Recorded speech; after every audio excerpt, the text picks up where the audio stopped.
Welcome to this evening's event. For those of you who don't know me, my name's Jackie Curry. I'm Head of Development at Cumbria Community Foundation. Thanks all for attending. We're going to spend the next hour talking about Cumbria, not the usual lakes and mountains of our World Heritage landscape, but about its community, and specifically its world-class business community, and about the aspiration and excellence that can be found working away in our beautiful landscape. Why is Cumbria such a great environment for world-class business to grow? To try to answer that question, we've drawn together a distinguished panel who I'd like to thank and introduce. First off, Joe Lappin, CEO of Cumbria's Local Enterprise Partnership. Joe's going to start the evening with an overview of the nature and depth of business in Cumbria. We'll then be joined by Martin Rayner, Director of Lakeland Limited, Matt Mellor from Cumbria's innovative tech company Createc, and Phil Wild, CEO of Croppers PLC, who will take part in a panel discussion on doing world-class business in Cumbria with John Wilson.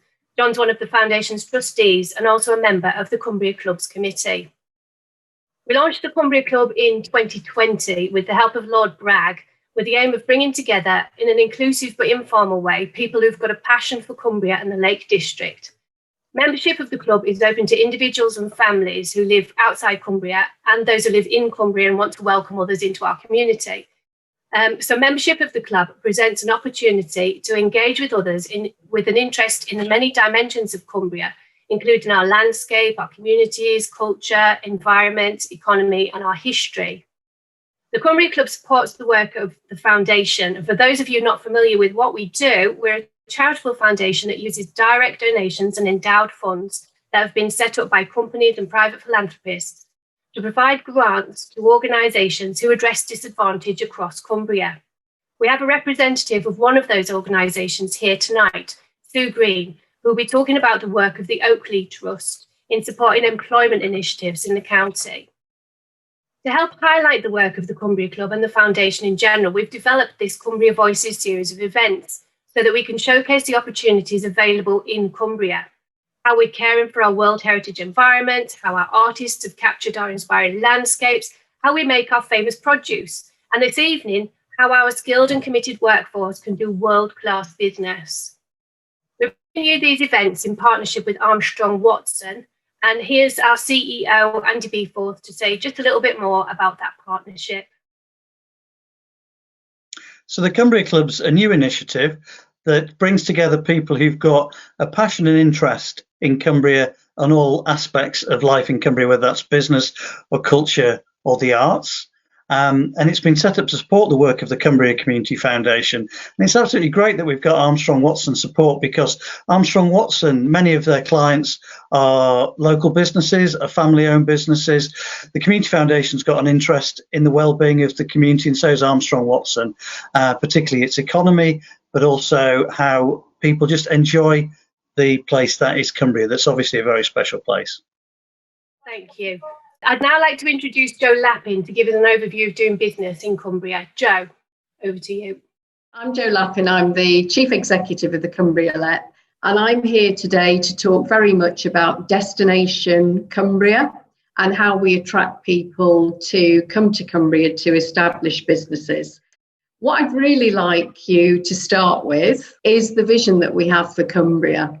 And our vision is that Cumbria is absolutely the place to live, work, visit and invest sustainably.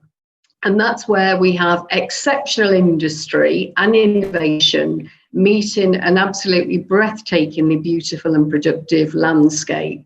We recognise we're not going to win any prizes for copywriting on that. But, you know, it's something that absolutely speaks to what we are as a place. I'd also like you to suspend belief, because for lots of people, we talk about the challenges of the peripherality of Cumbria, whereas the reality is that we are actually at the heart of the UK, absolutely in the centre. And we're probably one of the only places that shares a land border with Scotland and sea borders with both the Northern and the Republic of Ireland. So we are brilliantly well connected. And infrastructure, we talk all the time in Cumbria about challenges. The reality is most places would give their eye teeth to have a major motorway running through the centre into Scotland and the rest of the north of England, having east-west links on the A66, benefiting from 3 operational ports and an airport. So for me, Cumbria has got brilliant connectivity, and that's something that businesses really do appreciate. So what is it that's special about Cumbria's economy? For me, it is very much a polycentric economy. We're not a one-trick pony. We have 23% of our economic value coming from manufacturing. We have strength and depth in our visitor economy. 22% of our workforce is engaged in that. And then we've got our significant rural agriculture, forestry, farming. So we have real depth across a range of different sectors, which is very different and unusual to other places. In terms of economic recovery, like everywhere in the country, Cumbria has gone through a challenging time. And what we've looked to do, we wrote our recovery plan in August 2020, identify 6 themes where Cumbria has importantly competitive advantage, but also fits with government policy and investment. So first one is clean energy. Cumbria has phenomenal capacity and capability. We've got nuclear expertise. Until very recently, we had the world's largest offshore wind farm. In terms of micro hydro generation, best outside of Scotland, and potential for tidal. We've got an application in currently for the first fusion reactor in the country. Diversify to thrive. How do we help our business community to respond to both the impact of COVID and the end of the transition period? We know now currently visitors are looking for a UK experience. Cumbria is one of the 2 most popular places in the country for a holiday. Future of food, we're brilliant at dairy and meat. What other new food products do we need to look at? You all know our fabulous natural capital.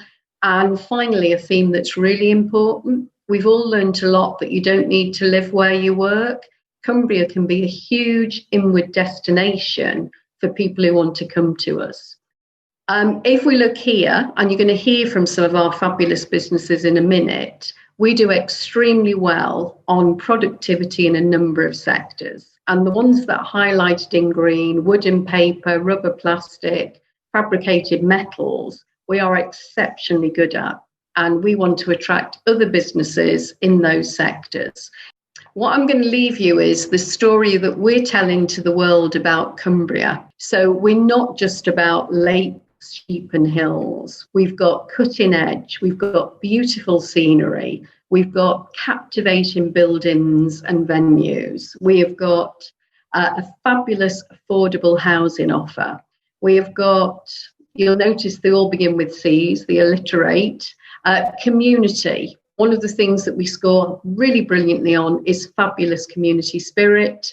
And what we're looking to do is identify genuine, real people. Sam, a young entrepreneur. We've got a lovely couple here who've moved up from London to set up their business in the Lake District. And finally, we've got Emma Jane from Sellafield, who moved here to establish her career. So what we're looking to do is sell Cumbria to the world as a great place to live, work and invest. And that's me done. Thank you, Andrew. Thank you very much, Jo. So we'll go over to John Wilson. Thanks, Jo, for that very, very interesting overview of Cumbria's economy. And really grateful tonight that we've got 3 of the businesses who were a couple of whom were alluded to in the sectors you were talking about there. We've got, to start with, we've got Martin Rayner from the well-known Lakeland business based in the Kendal area. We've also got Phil Wild from James Cropper, who are, again, a very well-established business in the Cumbria area. And we've also got Matt Mellor from very incredibly interesting business based in Cockermouth. Matt will tell you a bit more about it himself, called Createc. So, with further ado, could I just ask each of our participants just to give a little bit of an overview about the business. And could I start with you, Martin? Would that be okay? If you could maybe just give that's great. Give the audience a bit of an overview about Lakeland, and then we'll move on to Phil and then Matt. Okay, thanks, John. Yeah, we've been going for about 50 years now. Always been in Cumbria. We have the name Lakeland, hence the hint as to where we come from. We're very, very proud of our Cumbrian heritage. It is the people of Lakeland that are very important. We sell kitchenware. We sell kitchenware and home gadgets on the internet and through our 60-odd retail stores, and also have an international side out in the Middle East as well. But really, it's the people of Cumbria that are important, and they were the people who inspired our essence of what makes Lakeland different, and that's a sense of trust with everything that we do. Not only our products, but also our quality of service, where we keep the customer at the center of everything that we do. Innovation is highly important. We introduce a tremendous number of products each year, and we really need to get over this idea that Lakeland and Cumbria is a place that is equal to any other place in the country as far as the quality of service that we have. And I think that this came over very well in the COVID, where we transformed our call center from being call center based to home based, because we had the quality of people working for us, that within a week we had transformed our service into a totally different service. Well, that's great. Thanks, Martin. Phil, could you do the same? Maybe give us an overview of Croppers. Yeah. Hi. Evening all. Good to see everyone, and thanks for inviting me along this evening. So just a fairly high-level view. So James Cropper established 1845, so it makes us 176 years old. Actually, there's a mill been on site in Kendal for nearly 300 years. So it gives a little bit of a heritage to the site. We've got about 600 employees, turnover just over 100 million. So we're a global manufacturer. So we export now about 60% of what we do. We have a number of different operations worldwide. 2 other locations. In fact, one I'm halfway back from. I'm not quite back to Cumbria just yet. I'm halfway between Cornwall and Cumbria, but I'll be back in Cumbria later on this evening. And we have our operations in Crewe and in China and mainland Europe as well. Now, Kendal, or Burnieside, where the mill is based, is 90% of our employees and pretty much 90% of our business. So that's our HQ. That's our hub. We've got 3 different businesses. Everyone knows Kendal, knows James Cropper for the paper business, but that actually is only one of the 3 businesses. We're a bespoke paper manufacturer, so we produce for people like Burberry, Mulberry, Louis Vuitton, Jimmy Choo, Apple. So very well-known luxury brands that are buying. They're sourcing all of their paper from the mill in Kendal to go worldwide. We've got a technical fibre business. Joe showed some of the aerospace business. We provide people like Boeing and Airbus directly all over the world with our products. We've recently invested in hydrogen as well. We're now in 50% of the world's hydrogen fuel cells. We've just bought a hydrogen business as well to be able to produce electrodes to manufacture hydrogen. And our last business is Colourform, which is a replacement for single-use plastics. And we've got, we serve people like Moët Hennessy, L'Oreal, Armani, Diesel, companies like that, again, for worldwide sales. Martin mentioned people, innovation. Let me just say, double check on that one. Absolutely spot on. Our values are forward thinking, responsible and caring, and all of those play to people, innovation. The thing I would add is manufacturing excellence as well. So, John, I'll just keep it short. I could speak all evening about our company. I'm sure you could, and it would be great to hear more. But thanks a lot, Phil. That's fantastic. And Matt, as one of, well, relatively speaking, I guess you're a bit of a new kid on the block, really, at Createc. Would you like to give a bit of an overview of how you've been taking the business forward and the kind of things that you are engaged with and have been engaged with? Sure. Yeah, of course. So yeah, you're right. We're not quite as venerable as the others, being only 11 years old. But I hope that's not too bad. Certainly feels like it's been a real journey over 11 years. So what Createc does is we enable our customers and partners to accelerate the rate at which they can adopt emerging technologies in robotics, AI, and sensing. So our primary business is R&D as a service and associated technology consultancy services. And it probably won't surprise people to know that we got our start in the nuclear industry thanks to Sellafield, which is our, we think of as our anchor institution. That's the reason we're here in Cumbria. But actually, what we've learned to do for Sellafield is something which is very broadly in demand across the world. And these days, the vast majority of our clients and business are not only not in Cumbria, but not in the UK. So we provide technologies and associated services across the Northern Hemisphere, really.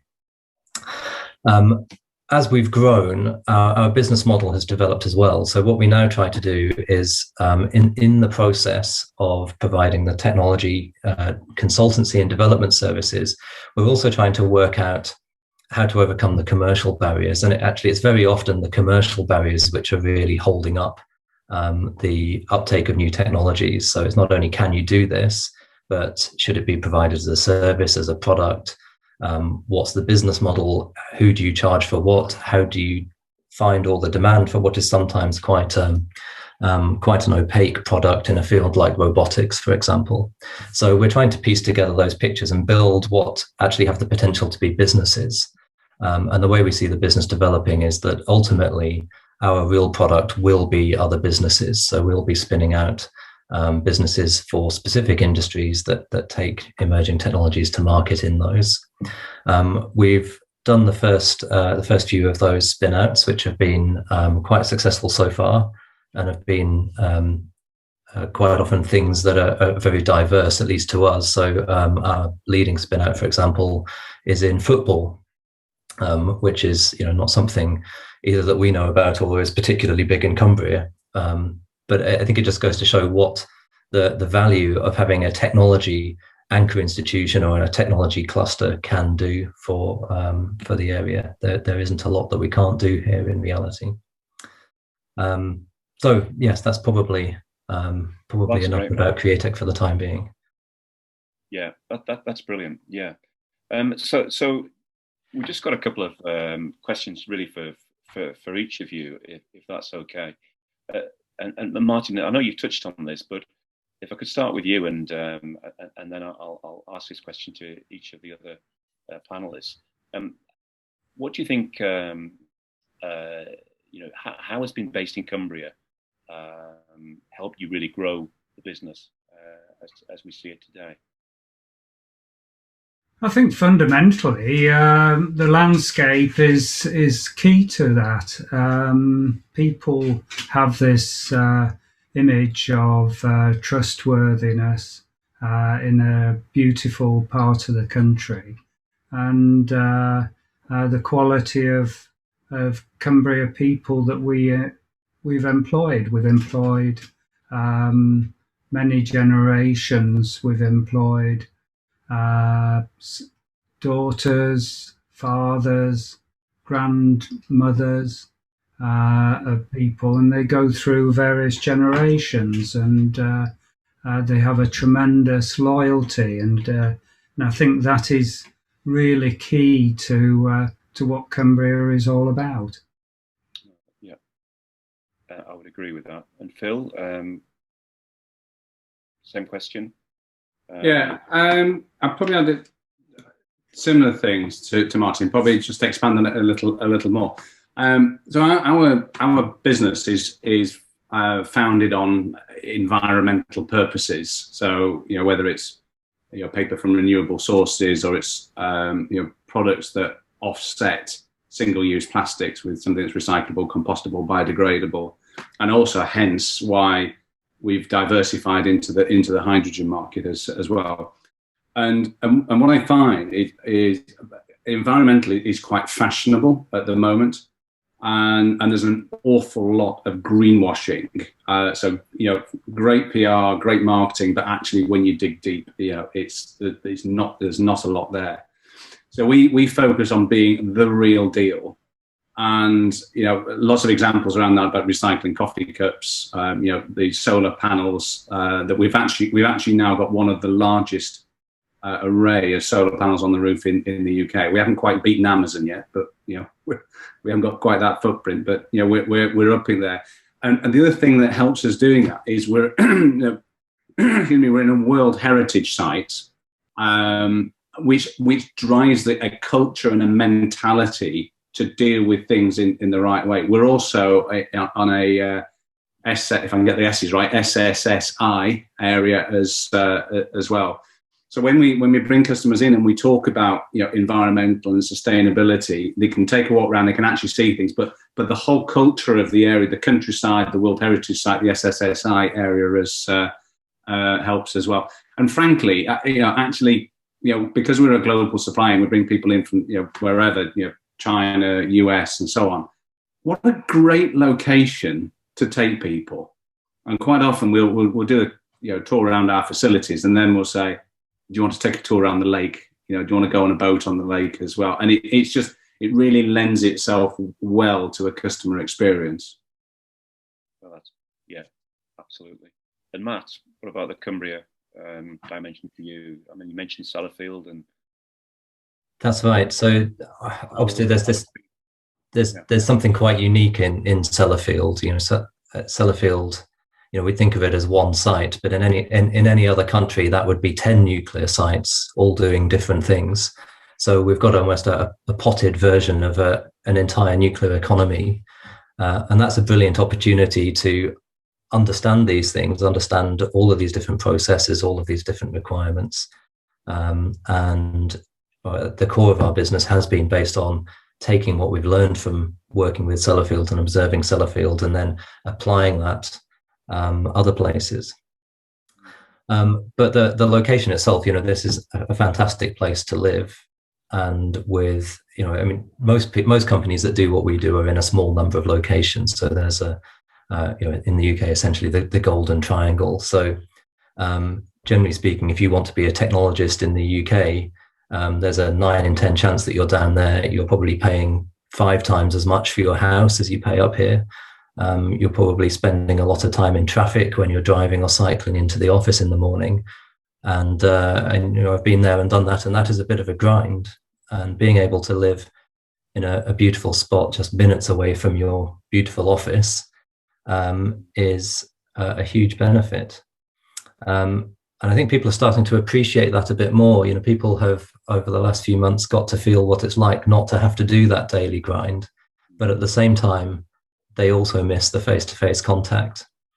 And I think what we're starting to see is a lot more people looking to have their cake and eat it, to have both, to be able to have avoid the grind, but still have the face-to-face contact with brilliant colleagues. And so I'm actually quite hopeful that we're going to see a sudden uptick in the attractiveness of the county. The other thing I would say is, although it doesn't always help to be here for recruiting, it certainly helps to be here for retention. So people who have come here tend to not want to leave again afterwards, is my experience. So it's been very great for building a stable a stable team and a stable business in an industry where actually, people often don't stay put for more than 1 year or 18 months typically. Yeah, that's really interesting. And I mean, talking about perhaps potentially the upsides of the present situation. I mean, in terms of downsides, Phil, I think I know what you're probably going to touch on first of all, but in terms of the biggest issues affecting the business at present, what would they be, and how are you dealing with them? Could I ask you that to expand on that, and then maybe Martin and Matt in that order, if that's okay. So I'm guessing you're going to begin with the C word.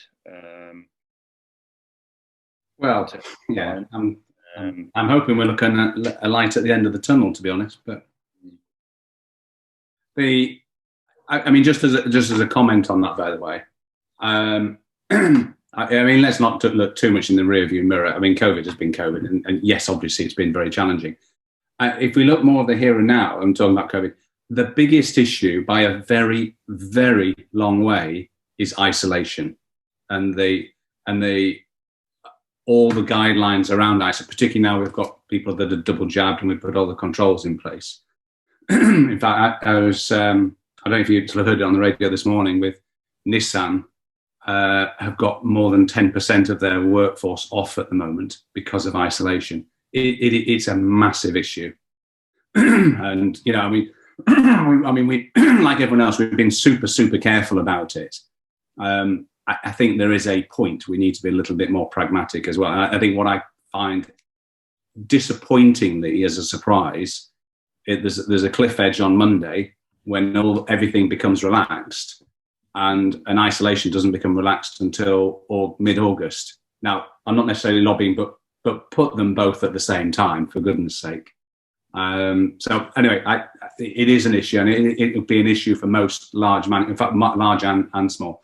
Couple of other sort of challenges for us, probably linked around Brexit. We're seeing shipping and raw material cost inflation. And we are restricted to how much we can increase price by without becoming uncompetitive. Shipping, I mean, some of the shipping costs are quite astronomical compared to what they have been.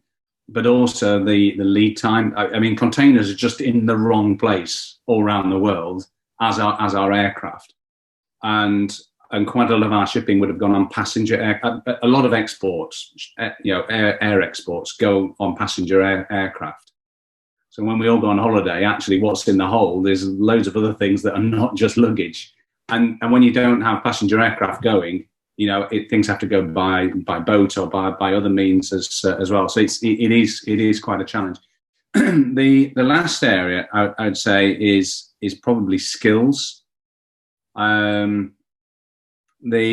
We are struggling to appoint the right level of chemical or chemists, scientists, and engineering skills in the area. And we do a substantial amount of developments. We're very positive and proactive on apprentices. Building talent from within. But a skilled workforce at the moment, for whatever reason, it actually seems to be not easier to find, but actually even harder to find than it was before. So just teeing them up, John, without necessarily talking about some of the solutions that we're working on.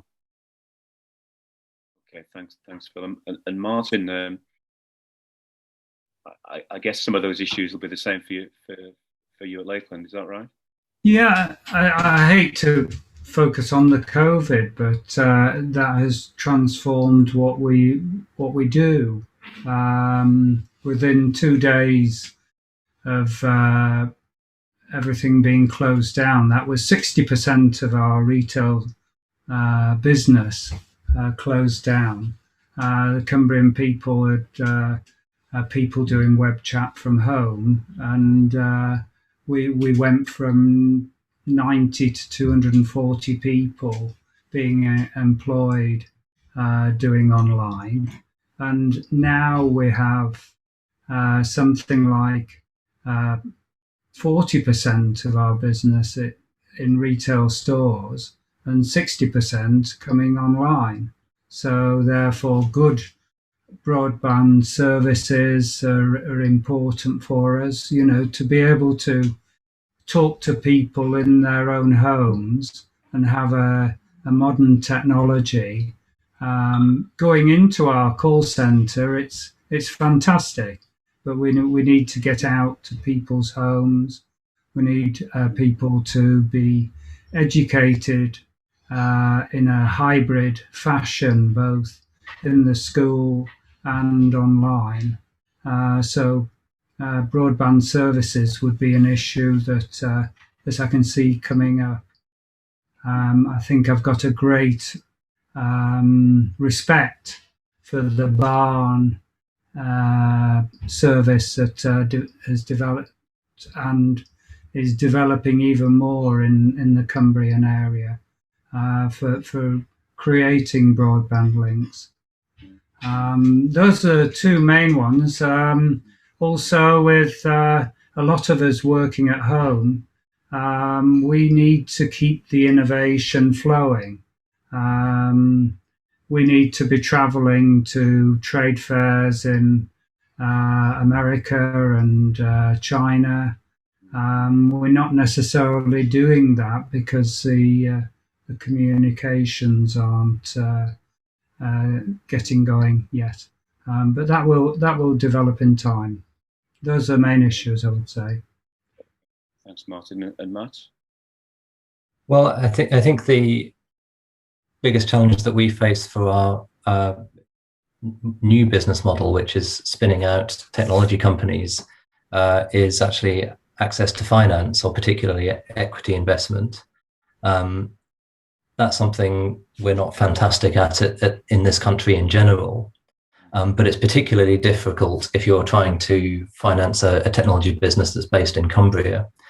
And there's a couple of reasons for that, but the main one is that technology investors tend to either invest in something they know well, or they follow someone who does. So you quite often get compound investments where you have a lead investor who's an expert in either the market or the technology, and then follow on who are often generalists. And in the Northwest, we're reasonably well supplied with generalists, but we're not so well supplied with lead tech investors who are typically, again, coming from the London, Oxford, Cambridge area.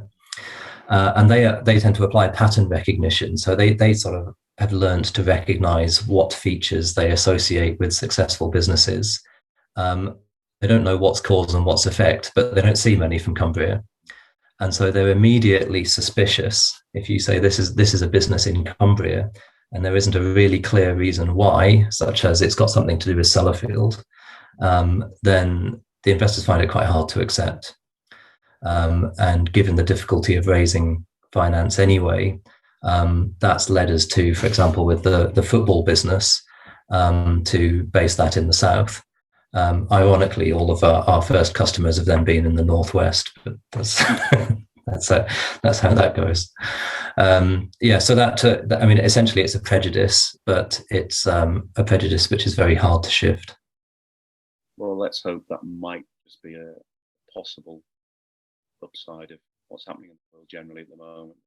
People might be a little more flexible thinking.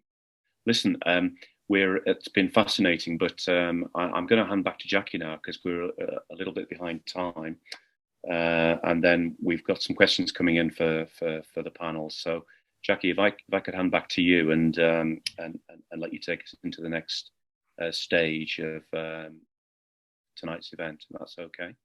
Yeah, that's fine. Thank you, John, and thank you, panel. I know there's lots of questions coming in, and we'll return to that shortly and further the debate that's already started.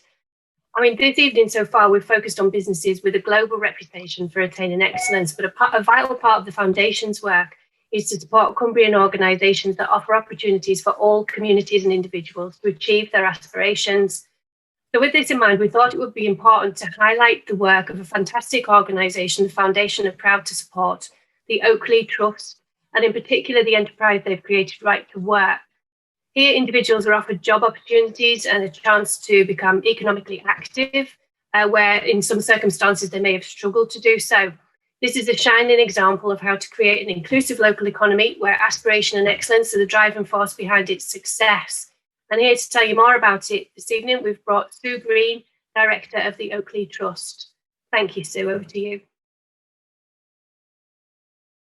Thank you, Jackie. Hopefully Andrew's going to provide the technical wizardry. It's lovely to be with you this evening. I appreciate I have only 5 minutes, which is absolutely fine, because it's great to be here. But if there are any connections that people want to make after the event, I'm more than happy to do that, to link up separately. So, yeah, I'm here to talk a little bit about Oakley Trust and Right to Work and sharing our vision. So, Right to Work and Oakley Trust. You may not have heard of Oakley Trust. Oakley Trust is a registered charity. We've been in Cumbria. We've just celebrated our 30th year of being in Cumbria. And what I thought would be useful so that you could get a feel of the type of organisation we are, this is some feedback that we got from some of our customers and some of our employees about what we're about as an organisation. So we like to think that whilst we're a charitable organisation, we're a forward thinking and innovative one as well, and very much work in partnership. So Oakley Trust is a registered charity, and Right to Work is a wholly owned subsidiary of that charity, and it is a community interest company. So for those of you who aren't aware, CIC is a type of company it was introduced back in 2005, and it's designed for social enterprises that want to use their profit and assets for the public good. So if you like, it's for community benefit. So I'm here tonight to talk to you about that more than actually Oakley Trust. The trust itself started off in 1990. As I said, we've been around for 30 years. We operate largely throughout the north of England, Cumbria mainly, but also Durham, Northumberland and Lancashire. We're probably small fry compared with some of the businesses we've heard of this evening. We've got a turnover of about 8 million. We're regulated by the Care Quality Commission, so most of our work through COVID hasn't stopped. We've been very much at the front line. Our governance structure is by a board of trustees, and our subsidiary is Right to Work. So Right to Work as part of the Oakley Trust has to mirror the charity's values, but we have our own strategic drive, if you like, and our 3 themes of that are very much based on community, well-being and learning. So anything that we do or anything that we develop has to have that running through it. Over the last 2 or 3 years, we've been achieved our Green Small Business certification. So hopefully we're doing our little bit to save the planet too. So we have 2 different models. We have a work and learn component to the business, and we have social enterprises. So our work and learn is very much contract or project based. So, for example, we've just won a contract to deliver Restart, which is a DWP getting people back to work contract. So that would be over the next 5 years, we need to get about 650 unemployed job seekers into employment. So we'll be hoping to link up with lots of Cumbrian employers to make that happen. And we work with a lot of people that have multiple barriers to employment. So it could be ex-offenders, it could be those who have a substance misuse issue, it could be a disability, mental health issue, or a long-term job seeker. Our social enterprises, on the other hand, are not contract driven, but they are in their own right little small commercial endeavours that need to reflect the strategy of the CIC. So they have to be sustainable, they have to be profitable, because ultimately they need to deliver a bottom line to support the beneficiaries of our charity. So just a whistle-stop tour, work and learn team. I won't spend long on this. This is about apprenticeships. We have supported internships with Cumbrian colleges, FE colleges, where we support people on work placements, again, working with businesses and employers to support those people with multiple barriers. We're a Journey to Work national provider, and as I said, we just started our Restart and Kickstart provision, and we're Matrix accredited, so we have a quality standard that demonstrates we provide advice and guidance to this particular client group. I'll whistle stop through these. These are our social enterprises. This is where I've been this afternoon meeting some other, I've just met the High Sheriff of Cumbria at this very social enterprise. This is Appleby Hub. This was a Methodist church that fell into disrepair, really. So we were asked to take it on in 2015, 6 weeks before Storm Desmond, for those of you who remember Storm Desmond. And it was in a bit of a pickle, shall we say. But we turned it around, and I'm happy to say that it's now a thriving business. It's got a whole food community cafe, which you have to book to get a seat because it's so well loved by the community. And it's a profitable business that's doing really good stuff. Furniture Warehouse is again working in partnership with South Lakeland District Council. This is about bulky waste collection. So some of you might be throwing out your sofas or your wardrobes. We have the contractor to collect that and recycle and upcycle those items to prevent it going into landfill. And finally, Community Works, which is our property maintenance service, which provides low value, high quality property to individuals and groups in Cumbria. So just a quick sum of our impact of the work that we've done. So we enable people that have multiple barriers to get into work and achieve qualifications. We develop community hubs where people are welcome and not judged. We've provided household bundles for those on benefits of low income. We improve health and well-being. We're currently offering meals and activities for school children who may be at risk through our hub. We support employers with skills gaps and disability etiquette training. We've reduced the amount of waste going to landfill with over 120 tonnes saved. I think that's about 10 double-decker buses that we've saved going into landfill. And so it goes on. So we have quite a diverse range of things that we've done. So what makes us different? Andy Beeforth, the Chief Exec of CCF, said to me, tell them that Oakley is a world-class organisation because you are. So this is perhaps what makes us different. So like the other businesses that you've heard about this evening, of course, we have our vision and our mission statements.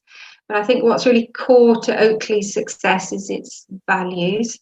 So our values are hardwired through our leaders and our managers so that we have authentic leadership, and we feel that this is a really important part of why we do what we do. We have excellent, strong, beneficial relationships with stakeholders, including CCF, etc.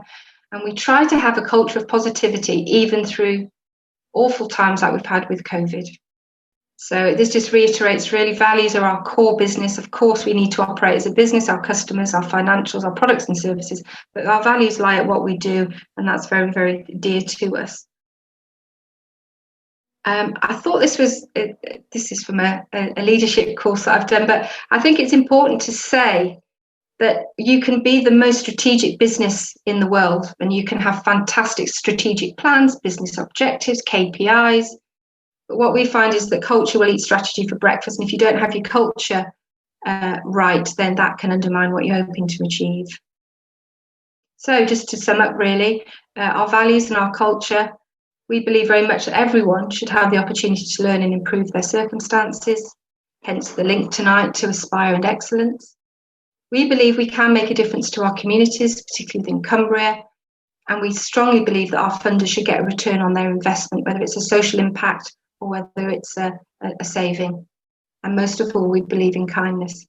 So thank you very much for listening. There is a short video that I'm hoping will be sent out with the details from this evening, which is about our time through the pandemic over the last 18 months. And it's only 3 minutes long, and I'd welcome you to have a little look. So thank you.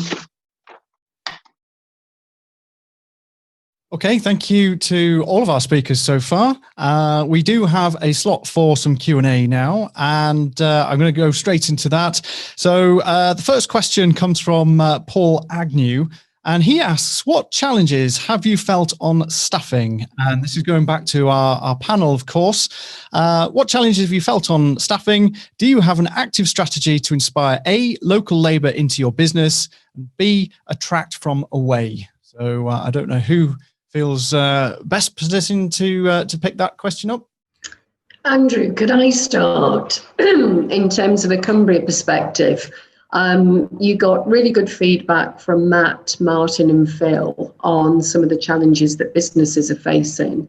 But what we're finding in Mellor, dealing with many, many businesses, is that there is a massive issue on labour shortage at the minute. We always knew it was going to be an issue for Cumbria because we've got the slowest growing population in England, but we saw that that was going to hit us probably 10, 15 years away. What we found with the combination of the pandemic, because people have genuinely started to rethink their life choices, and EU exit, we're seeing some very, very serious challenges. And Phil talked about the ping challenge.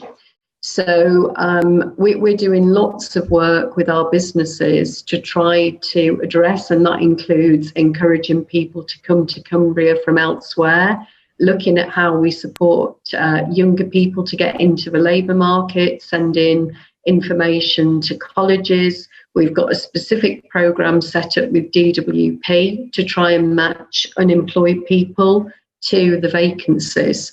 So it really currently is a very, very big issue for businesses. Thanks, Andrew. Thank you, Jo. I'm conscious of time, and there are a few questions, so I'm going to rattle through rather than go round each question for each of you, because there's a little bit of something for everyone, I think. Brendan Donnelly has asked, does Martin feel that helping Cumbrian businesses is important via Lakeland's purchasing power? Yes, absolutely vital. And anybody who has a story to tell about something that is unique, that is made in Cumbria, is of great interest to us. We've done things like Grasmere shortbread and Kendal mint cake and Hawk's Head relishes and things like that. We use Cumbrian manufactured products quite a bit, but anybody who has ideas from Cumbria obviously would be welcomed by us. All right, thank you, Martin. Potentially one to split between either yourself and Phil. How do we resist the temptation to sell out to big international companies, the Chinese in particular, who can pick up our groundbreaking technology and use it elsewhere? We then lose control as they downgrade the importance of the Cumbrian subsidiary. And that's from Claire Hensman, who is, of course, Lord Lieutenant. I can take that from our perspective, because there's both a passive and an aggressive approach to doing that. I think it probably helps with both companies you've mentioned there. We've been established for quite some time, and we all see ourselves as custodians of the current business. Our role is to be able to build the business and hand it on to successors of the business moving forward. So we specifically do not have an appetite of selling the business on. The other side to that is also protecting yourselves as well. And we're on the FTSE, and we protect our shares through friends and family. So family has 40% of the shares. Employees and friends of would represent at least another 30% of shares as well. So we control ourselves from that perspective. So we don't totally sell ourselves out to purely investors, through retail investors to the stock market. We try and keep, and we recycle. We have a lot of share schemes for employees, and that also comes back to the point on retention for staff as well. There was a comment about, or one of the questions was about, how do we attract staff? The other point to that is how do we retain staff as well, which is equally, if not even more important. And we also do that by having staff having a share ownership. So we have if you like, a bit of a double whammy of protecting our company, but also incentivizing our employees. Thank you, Phil. Martin, I don't know if you want to just add something. Yeah, no, I think Phil's got a good story to tell there, and I don't think we could compete with that. But we're just three brothers that own a company, and I don't know what the future is going to hold for us. We haven't got any of the next generation coming in, but we'll just have to see how the future goes. But we are totally committed to staying in Cumbria.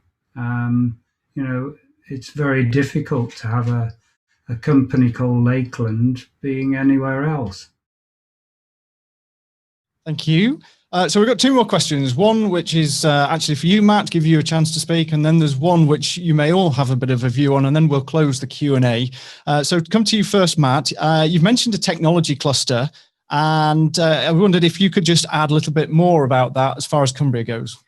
Well, technology cluster may not actually be the right term. There's a number of technology businesses, but what we aren't is all in the same place. So we actually aren't clustered. We're sort of spread in a kind of a donut shape around the middle, and that I think is actually something that we should be collectively thinking about doing something about. I believe that if we could all gravitate together, or at least gravitate into a smaller number of prime locations, that the mutual reinforcement that came from that in terms of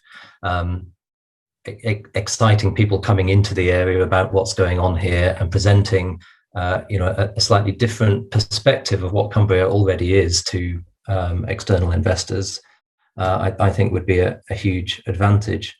But having said that, I do understand why we don't do it, because upping your business and moving to a new location for that reason is a big ask, and it's a difficult thing to coordinate. But having said that, at least in the sort of the nuclear sphere, so the West Cumbria Sellafield cluster, there are some things going on now that may result in that nucleation happening. So we're keenly watching the space, and we're hoping that a few years from now, you may be able to bring somebody into the county and show them something that looks and feels really quite different from what they would experience now, even though it's essentially the same businesses. Okay, thank you for that, Matt. So final question, and I don't expect that we're going to have time to really answer this thoroughly because it's probably quite a big one. But there's a company based in Coniston which now has approaching 75% holiday home ownership. What is the LEP's response? But I'm opening this because I'm sure it's a wider problem than just a LEP. But what is the response to future workers being able to live near their work? This particular person saying, I own the company, but I still can't afford to live nearby. So I guess, Joe, that might be directed at you primarily from the LEP perspective, but I'm sure everyone will have a view. Well, I was going to say, Brendan, I'm really sorry to hear that you're facing that particular challenge, but the reality is the LEP has no responsibility, no statutory responsibility for housing. That responsibility rests with local authorities. So the thing that we've done is work with our local authorities to identify where are the issues in each location and how do we work collectively to resolve those issues. So the kind of things you're flagging with affordability, volume of build, looking at all different kinds of things like can we bring new people into the market? How do places look seriously at addressing affordability? Lots and lots of different things. And what I'm very happy to do is share with you the action plan that we're working with the local authorities on. Thank you. Any other comments on that question before we move on? No? Okay. Well, we will draw the Q&A to a close. Thank you, everybody, for your answers and contributions. So I will hand back across to Jackie. Thanks, Andrew. And thanks, everybody, for your questions and to the panel for your answers.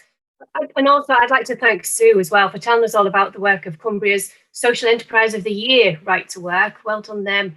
It's really inspiring stuff what they do.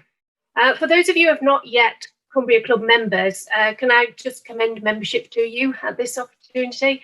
The fee's modest. Signing up will give you the opportunity to hear about what's happening in the county, as well as what the foundation is doing to address vulnerabilities and disadvantage in our communities. Earlier this year, the foundation passed a significant milestone. Since we were set up, over £50 million has been given out in grants to organisations and individuals in Cumbria by the foundation. We do our research, we make sure the grants are reaching the right places and the communities that really need it. need it, but it has to be noted that the milestone of £50 million of grants given out was only possible because of the generosity of our donors and fund holders. More details on how our funds work are available in our guide to giving, which has just appeared in our chat. Thank you very much, Caroline. And if anyone would like a one-to-one chat with me about the ways they can support the work of the foundation, just get in touch. More than happy to speak to anybody anytime. This evening was inspired by our trustee, John Wilson, so I'm going to hand over to him for John's final thoughts. Thanks, John. Okay, thanks. Thanks, Jackie. Yeah, well, I'd just like to reiterate what Jackie said, and thank you to our panelists, and thank you to everybody who's attended tonight, managed to resist fantastic weather outside. Really appreciate you turning up tonight when there's so much else to do outside. Yeah, the main aim tonight was really to concentrate on aspiration and excellence, and I think we've managed to do that. There obviously are some significant challenges, to say the least, in Cumbria that CCF gets involved with in trying to address. But we wanted just to take the opportunity to emphasise that there are some really good things going on in Cumbria. There are some fantastic businesses. There are some truly excellent people. And as you've seen tonight, they're not just excellent people, they really do actually care about Cumbria and our community. And finally, as Jackie said, yeah, the Cumbria Club is something that we started. We started it really just before the pandemic, so it's something that we're keen to develop, and we're keen to open up membership to as many people as possible across all age ranges, wherever they may be in the world. So if you could do your part in spreading the message about the Cumbria Club, and we've got some great events in the pipeline over the next year. So we just keep that at the back of your mind, and if you haven't thought about joining, well, could you please perhaps do so? And on that note, could I again thank you all very much and pass you back to Jackie. Thanks, John. Thanks again, everyone, for attending. Thanks again to our partners, Armstrong Watson. We really appreciate your partnership on this. Our next Cumbria Club event, while you're all here, is scheduled for late September. We're going to be looking at Cumbrian artists with our friends from the nationally acclaimed Castlegate Gallery in Cockermouth. In the meantime, we'll send you an email early next week with a link to the recording of this event for you to share with your own contacts, links to our guide to give in, and information on how to sign up to the Cumbria Club. But for now, a final thank you. Thank you very much indeed for attending, and good night.